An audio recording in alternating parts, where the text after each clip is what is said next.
नमो तस्सा भगवतो अरहतो सम्मा संबुद्धस्सा। बुद्ध और उनका धम्म बाबा साहेब डॉक्टर अम्बेडकर द्वारा रचित कालजयी पुस्तकों के इस रचना संसार में आपका स्वागत है। आप जानते हैं कि इस समय हम लोग बाबा साहेब डॉक्टर अम्बेडकर द्वारा मूल रूप से अंग्रेजी में रचित ग्रंथ बुद्ध एंड हिज धम्मा, इसका ये हिंदी अनुवाद आप तक पहुंचा रहे हैं। और पिछली कड़ी में हमने देखा कि तथागत बुद्ध उनकी सीख में जो अपने आप को मार्गदाता कहते हैं और उन्हें पूरी दुनिया मार्गदाता के रूप में स्वीकारती है, इसी बात को बाबा साहिब ने अपने इस बुद्ध और उनका धम्म ग्रंथ के तृतीय कांड के प्रथम भाग में लिखा है। इस समय हम लोग इस तृतीय कांड के प्रथम भाग का ये दूसरा अध्याय पढ़ रहे हैं और इस दूसरे अध्याय में मोक्षदाता और मार्गदाता की चर्चा है। तो आइए बाबा साहिब जो आगे सिखा रहे हैं उस बात को समझते हैं। हमने पिछली कड़ी में इसको जहाँ छोड़ा था वहाँ बाबा साहिब इस बात को समझा रहे हैं। मोगलायन को तथागत बुद्ध ने जो बात समझाई उसके आधार पर। तो आइए यहाँ से आगे बढ़ते हैं। ये एक बार की बात है जब तथागत बुद्ध श्रावस्ती में मिगार माता के प्रासाद पूर्वाराम में ठहरे हुए थे।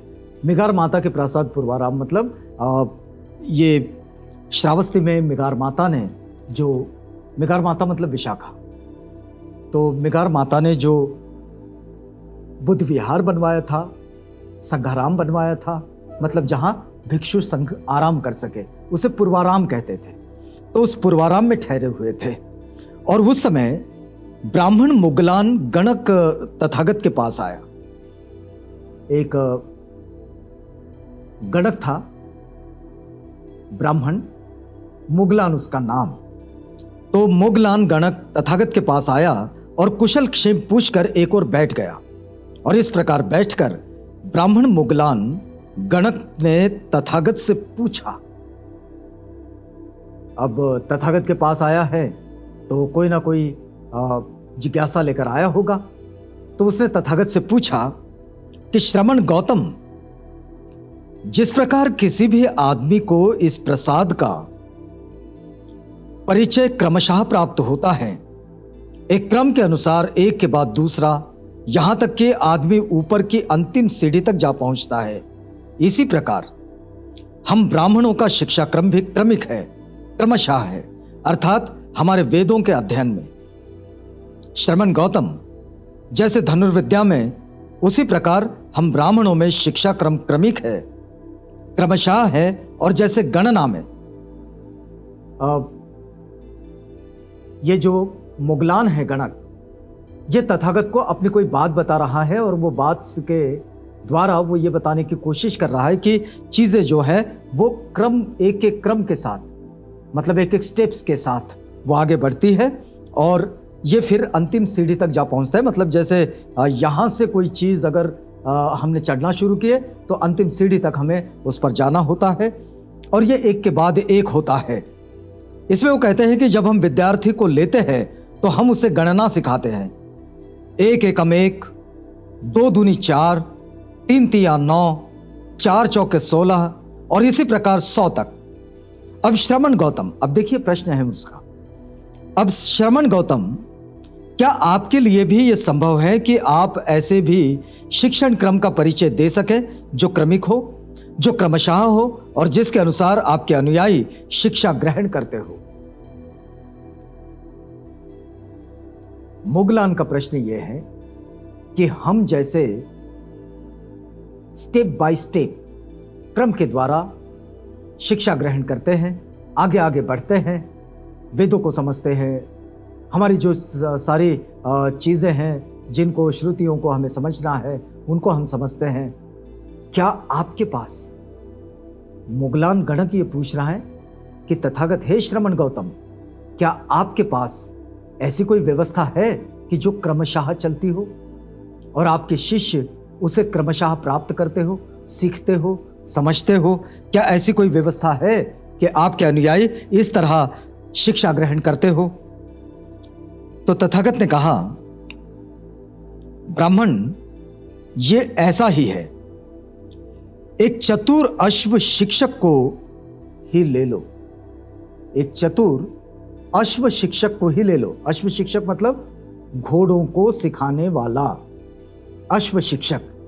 तथागत उसको समझा रहे हैं कि यह ऐसा ही है जैसे एक चतुर अश्व शिक्षक को ही ले लो। वह एक श्रेष्ठ बछड़े को हाथ में लेता है। वो क्या करता है? एक श्रेष्ठ बछड़े को हाथ में लेता है। बहुत सारे बछड़े होते हैं और उसमें से वो चुनता है कि कौन ठीक है, चतुर है, चपल है, चालाक है, तो उसे वो अपने साथ ले लेता है और फिर सबसे पहले वो उसके मुंह में लगाम लगाकर उसे साधता है। सबसे पहले वो उसमें लगाम लगाता है, क्योंकि लगाम घोड़े को लगाना यह सबसे महत्वपूर्ण बात होती है। क्योंकि किसी को भी लगाम लगाना मतलब उसे रोकना है, उस पर काबू करना है। तो वो सबसे पहले उसके मुंह में लगाम लगाकर उसे साधता है और फिर धीरे धीरे उसे अन्य बातें सिखाता है और समझाता है। फिर बाकी का काम धीरे धीरे।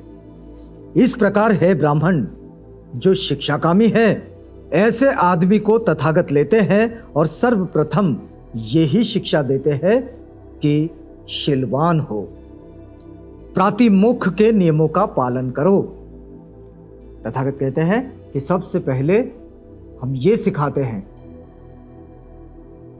कि शीलवान बनो। शीलवान का मतलब ये हुआ कि तथागत ने जो शील दिए हैं सर्वसामान्य लोगों के लिए 5 शील और उसके आगे 8 शील, उसके आगे 10 शील, हर एक की अपनी अपनी क्षमता के अनुसार।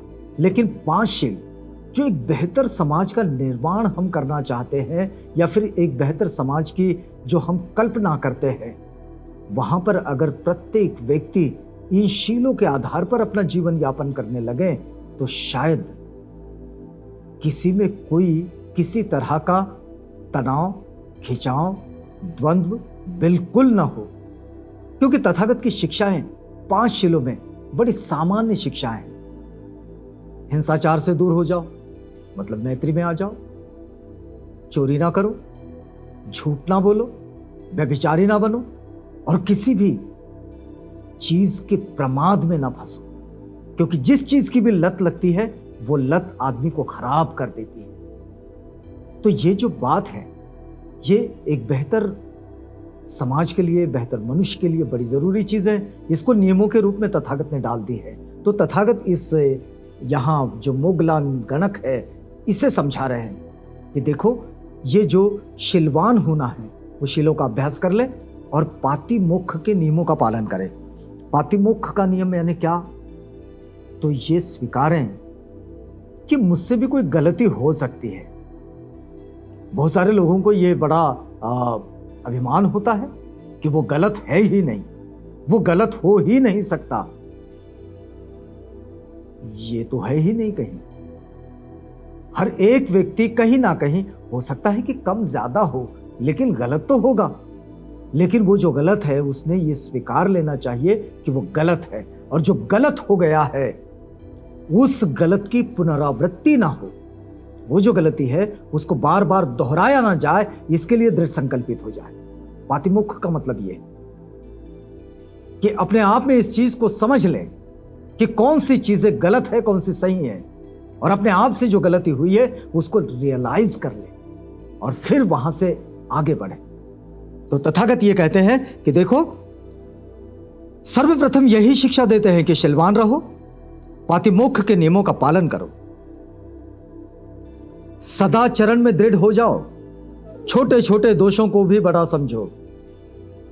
तथागत 2 चीजें एक साथ बता रहे हैं, सदाचरण में दृढ़ हो जाओ और छोटे छोटे दोषों को भी बड़ा समझो, शिक्षा ग्रहण करो और विनय में पक्के हो जाओ। तथागत की शिक्षाओं का अगर सार कहिए तो बस इन्हीं चीजों में। पहली बात कि सदाचरण में मतलब अच्छाई की प्रैक्टिसिंग में दृढ़ हो जाओ, पक्का हो जाओ, निर्णय ले लो, निश्चय कर लो कि अब यहां से किसी भी गलत कार्य की ओर नहीं मुड़ेंगे। अच्छा और बुरा, इसका ज्ञान प्राप्त करो, इसको ठीक तरीके से समझ लो कि अच्छा क्या है और बुरा क्या है। वो सम्यक मार्ग की ओर चले जाओ। सम्यक आजीविका समझा देती है कि कौन सी चीज अच्छी है, कौन सी चीज बुरी है। स्मृति का पहरेदार अपने मनपटल पर बिठा दो, पता चल जाता है कि इससे पहले जो गलत काम किया था उसका कितना गलत परिणाम मेरे सामने आ गया था। उस गलती को बार बार न दोहराओ। तथागत यही कह रहे हैं, देखिए कि छोटे छोटे दोषों को भी बहुत बड़ा समझो। अपने आप को निर्दोष कैसे बनाएंगे हम? तो तथागत कहते हैं छोटे छोटे दोषों को भी बहुत बड़ा मानो और विनय में पक्के हो जाओ, नियमों में पक्के हो जाओ। बस यही बात आप देखेंगे कि बौद्धों की जो धम्म पालन गाथा आती है, उस धम्म पालन गाथा को बौद्ध लोग रोज ग्रहण करते हैं। वे कहते हैं सब पापस्य अकरणं कुशलस्य उपसंपदा सचित्त परियोदपणं एतं बुद्धानं शासनं।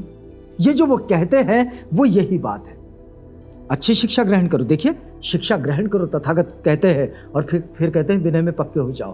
कुशलस्य उपसंपदा, उचित जो शिक्षा है उसको ग्रहण करना शुरू करो। और सब पापस्य अकरणं, कोई भी पाप कर्म ना करो। सदाचरण में दृढ़ हो जाओ, मतलब पाप कर्म ना करो। छोटे छोटे दोषों को भी बहुत बड़ा मानो और इस तरह से अपने जीवन को बेहतरी की ओर लिए चलो। इस बात को आगे बढ़ाएंगे, लेकिन यहां हमें रुकना होगा क्योंकि ये वक्त पूरा होता है।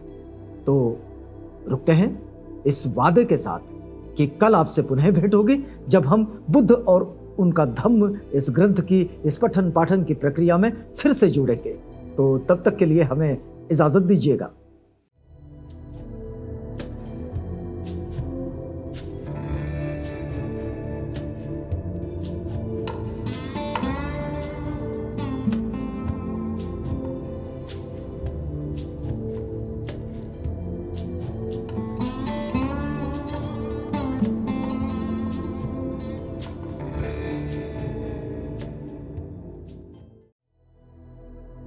बुद्ध और उनका धम्म।